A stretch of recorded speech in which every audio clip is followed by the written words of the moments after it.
కాబట్టి టీడీపీ అధికారం రావడం జరిగింది 2024లో.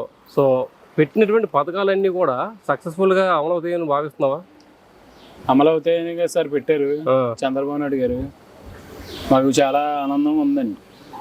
ఆయన మాకు జాబులు గట్రా అన్ని ఇప్పించాలి మాకు. వస్తాయంటావా? ఇప్పుడు నిరుద్యోగ వృద్ధి లేదంటే ఉద్యోగాలు తెస్తని చెప్పి హామీలు అవ్వడం జరుగుతుంది. లేదండి, అవుతాయండి. ఆయన పెట్టినవన్నీ అవుతాయి. వైసీపీ పరిపాలనలో పెట్టినటువంటి పథకాలకే మరో శ్రీలంకన్ అవుతుందని చెప్పారు. ఇప్పుడు దాన్ని మించిన అధిక పథకాలు ఉన్నాయి.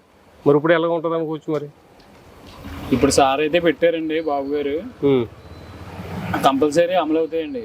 పెట్టాక మరి అమలు అవ్వాలి కదా, కంపల్సరీ అవుతాయండి. చేస్తారంటవా? చేస్తారండి, చేస్తారు కాబట్టి అమలుస్తారండి. ఓకే, పవన్ కళ్యాణ్ గారు కూడా భారీ విజయం సాధించడం జరిగింది. ఆయన గురించి ఏం చెప్తారు? ఆయన కూడా ఒకసారి చూద్దామని వేసామండి ఒకటి మేము. అంతే కదా సార్, మరి అందరూ మాకు సపోర్ట్ చేయాలని అడిగారు కదా, చేసామండి మేము. తర్వాత గొడవలు చేయాలి మరి. ఓకే, రెండు కలిసి ముందుకు వెళ్తాయంట జనసేన బీజేపీ కూడా? వెళ్తాయండి, వెళ్తాయి. ఇవాళ ప్రమాణ స్వీకారం చేశారు పవన్ కళ్యాణ్. మాకు ఆనందంగా ఉంది.